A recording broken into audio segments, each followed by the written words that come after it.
शुरू कर सभी आईडी। तो आप सभी पत्रकार साथियों का मैं भारतीय जनता पार्टी के इस प्रदेश मीडिया सेंटर में स्वागत करता हूं। मुझे स्वागत करते हुए हर्ष होता है कि आज भारतीय जनता पार्टी के वरिष्ठ नेता एवं मध्य प्रदेश शासन में मंत्री आदरणीय श्री प्रहलाद पटेल जी भाई साहब हम सबके मध्य उपस्थित हैं। मैं माननीय प्रहलाद पटेल जी से आग्रह करता हूं कि कृपया इस पत्रकार वार्ता का संबोधन प्रारंभ करें।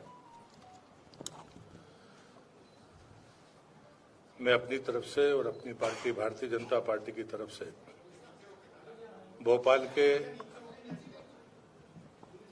इलेक्ट्रॉनिक मीडिया, प्रिंट मीडिया और फोटो जर्नलिस्ट सभी का हृदय से स्वागत करता हूं।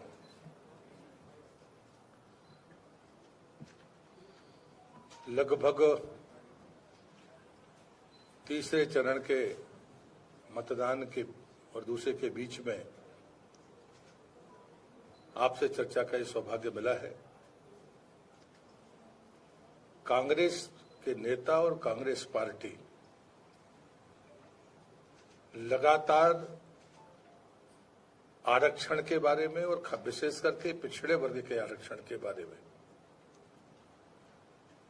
उनकी जो मंशा रही है वो मंशा अब देश के लोगों के सामने आ गई है। कांग्रेस ने दो रास्ते आजादी के बाद से ही तय किए थे, उसमें तुष्टीकरण और बहुसंख्यक समाज के प्रति उनका दुराव का जो दुर्लक्ष्य था। लेकिन तुष्टीकरण के बारे में तो देश समझ रहा था, लेकिन बहुसंख्यकों के खिलाफ कांग्रेस की जो मंशा है वो पहली बार आज बहस का मुद्दा बनी है और देश के सामने वो बातें आई हैं। और इसलिए मैं सकारात्मक अपने पक्ष से बात शुरू करूंगा। 11/8/2018 हमारे लिए एक बहुत ही ऐतिहासिक तिथि है, जिस दिन मोदी सरकार ने पिछड़ा वर्ग आयोग को संवैधानिक दर्जा दिया था। ये बात मैं जानबूझकर कह रहा हूं क्योंकि जो मनसा कांग्रेस की थी उस मनसा का ये सबसे बड़ा प्रमाण है कि संविधान में उल्लेख होने के बावजूद भी कांग्रेस ने 2018 तक का आने का इंतजार किया कि मोदी जी की सरकार बनेगी और वो उस कमीशन को संवैधानिक दर्जा देंगे। कमीशन बना 1993 में, लेकिन उसको संवैधानिक मान्यता नहीं मिली। और उसके पीछे जो मैं षड्यंत्र और मंशा देखता हूं ताकि राज्य मन मर्जी से अपने आयोग बनाकर जो चाहे वो करते रहे। 1993 में पिछड़ा वर्ग कमीशन बनने के बावजूद भी 2004 में कांग्रेस की आंध्र प्रदेश की सरकार ने, जहां मुस्लिम आबादी कुल 9.5% थी, वहां 7 से 10% आरक्षण देने की कोशिश की। वो अलग बात है कि आंध्र के हाईकोर्ट ने उसको इनकार कर दिया। फिर उन्होंने 2005 में अटेम्प्ट किया, 2006 में किया, 2006 में किया और उसके बाद 2010 और अभी तक वो सुप्रीम कोर्ट में चल रहा है। और इस बीच में इन तारीखों को हमें देखना होगा। अभी कर्नाटक सरकार ने किया, भारतीय जनता पार्टी की सरकार आई थी तो उन्होंने धर्म आधारित आरक्षण को समाप्त किया था। जैसे ही सरकार बदली फिर से इस परिस्थिति को इस देश पर उस प्रदेश पर लाद दिया गया। लेकिन ये बात सही है कि अब संवैधानिक दर्जा पिछड़ा वर्ग कमीशन को है तो उसने वहां के चीफ सेक्रेटरी को नोटिस दिया है। ये बात हम सबको भी समझनी पड़ेगी कि जब तक संवैधानिक दर्जा नहीं था, राज्य सरकारों को स्वतंत्रता पूर्वक, विशेषकर कांग्रेस की राज्य सरकारों को पिछड़ों के आरक्षण को खाने का काम करने की छूट मिली हुई थी। चाहे वो केरल हो, कर्नाटक हो, चाहे वो आंध्र हो, ये सबका उदाहरण है। और इसलिए मैं ये कहता हूं कि कहीं ना कहीं सिर्फ पिछड़ों के आरक्षण पर डाका नहीं डाला कांग्रेस ने, बल्कि SC, ST और पिछड़े सभी आरक्षणों पर डकैती की है। और उसका सबसे अच्छा उदाहरण है अलीगढ़ मुस्लिम विश्वविद्यालय का, जहां न्यायालय के फैसले के विरुद्ध जाकर SC, ST और OBC के आरक्षण को समाप्त किया गया। और इसलिए ये जो मंशा है, ये मंशा आज देश के सामने है। माननीय पूर्व प्रधानमंत्री मनमोहन सिंह जी का बयान, अब कांग्रेस उसको झुठला नहीं पा रही है, लेकिन वो बयान था कि इस देश की संपत्ति पर पहला अधिकार मुसलमानों का है। लेकिन हमारे प्रधानमंत्री ने गर्व के साथ कहा कि इस देश की संपत्ति पर पहला अधिकार गरीबों का है।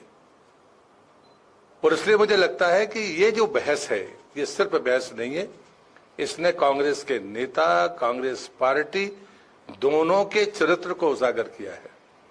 मैं इस अवसर पर इसलिए डॉक्टर अंबेडकर को कोट कर रहा हूं।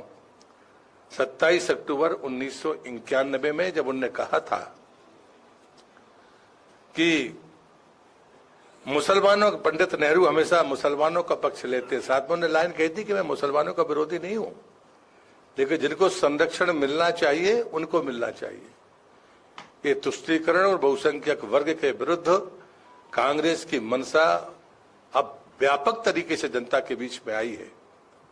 और इसलिए मैं मानता हूं कि ये जो निर्णय है, ये निर्णय देश को कमजोर करने वाले निर्णय हैं, लोकतंत्र को आहत करने वाले निर्णय हैं, हमारी संवैधानिक मान्यताओं को चकनाचूर करने वाले निर्णय हैं कांग्रेस के।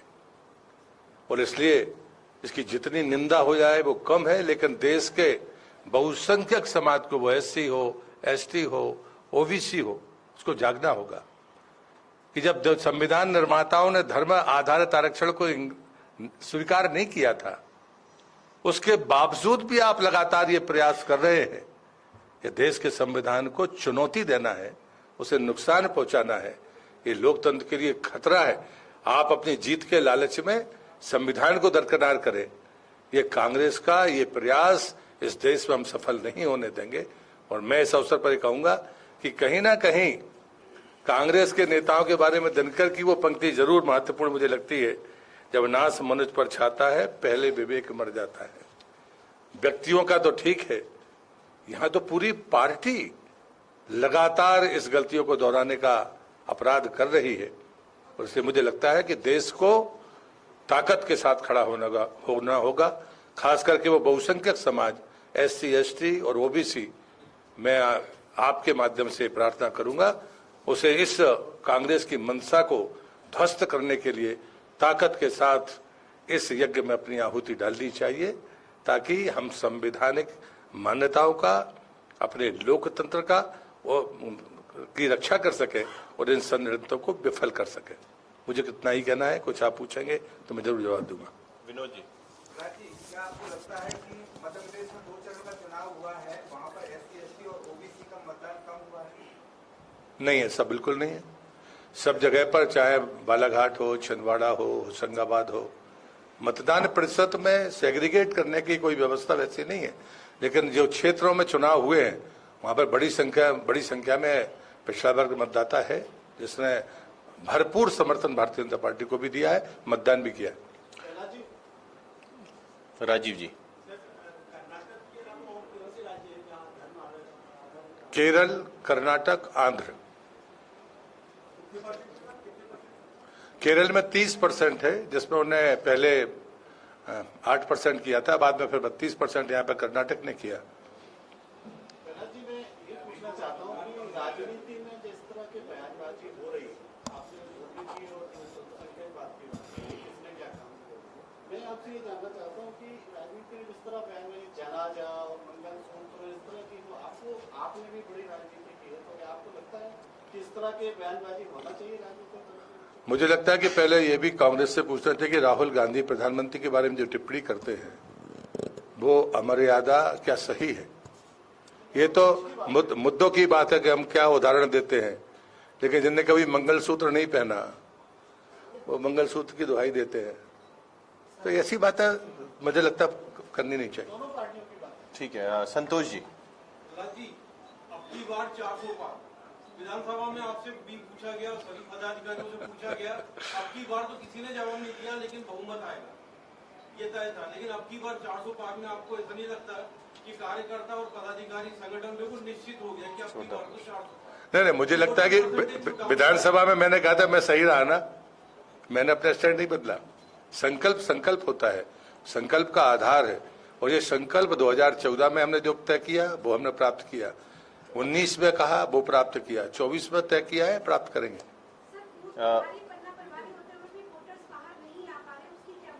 मैं इसके लिए कांग्रेस की निष्क्रियता और जो वॉकओवर उन्होंने दिया उसको मानता हूँ। राजन जी बोलिए, राजेंद्र रायकवार जी।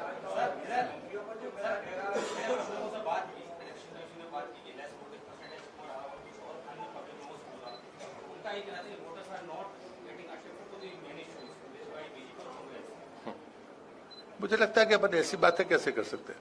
मैं दूसरी बात कहता हूँ, हम मतदान के लिए पक्ष देखते हैं और उसकी प्रतिकूलता देखते हैं। प्रतिकूलता दिखती थी, गर्मी है, विवाह है, लेकिन कांग्रेस अगर घर बैठी रहे, वो वोट ही डालने न जाए, तो इतना प्रतिशत तो थोड़ा 1-2% का अंतर आ ही सकता है। धनोतिया जी।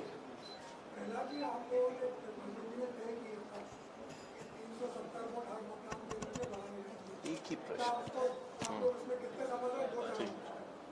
ये तो मूल्यांकन करेंगे, आप भी करेंगे, हम भी करेंगे। कई जगह प्राप्त हुआ है, कई जगह पर शायद कुछ कमी रह गई होगी। अमृतांशी इससे थोड़ा सा अलग हटके सवाल है, क्योंकि आपने जल शक्ति मंत्रालय देखा है, अभी गर्मी का वक्त है, काफी ज्यादा काम हुआ है जल जीवन मिशन को लेकर, लेकिन जो कॉन्ट्रैक्टर्स हैं उनको पेमेंट नहीं हुआ। गर्मी का वक्त है, काम रुका हुआ है, तो उसको लेकर कुछ आप देखेंगे?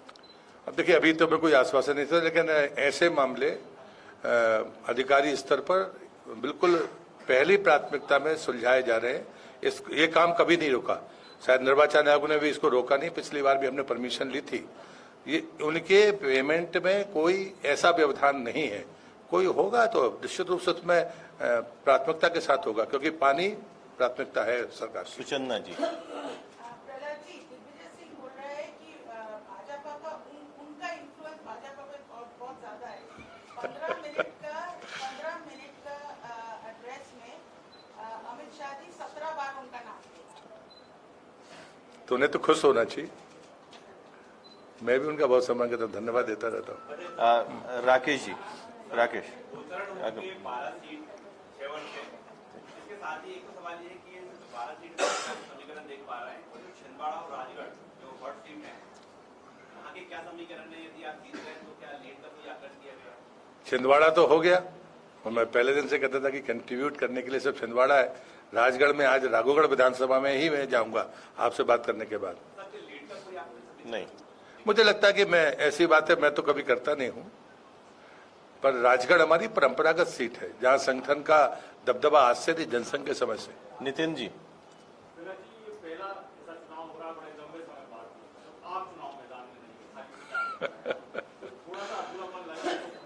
किसको? अच्छा, आप हमें आराम से जीने देना नहीं चाहते क्या?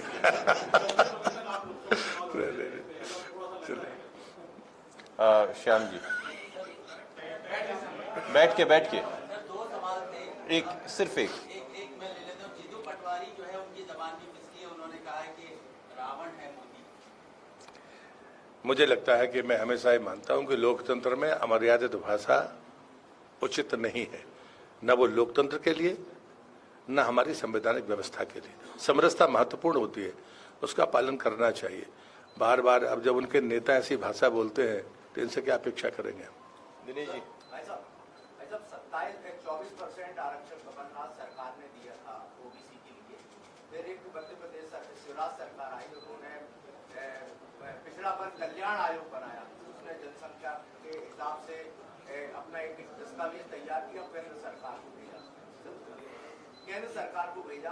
अब कांग्रेस और बीजेपी में क्या अंतर है? वो भी जनगणना की बात कर रहे हैं, आपकी दस्तावेज सौंपना। देखिए, मुझे लगता है कि जो बात मैंने पहले आपसे कही, पहले तो संवैधानिक दर्जा ही नहीं था।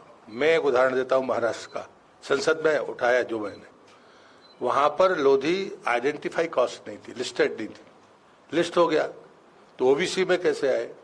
तो वहां पर रियासतों में उनकी पहचान थी, भले उनकी हालत बहुत खराब थी।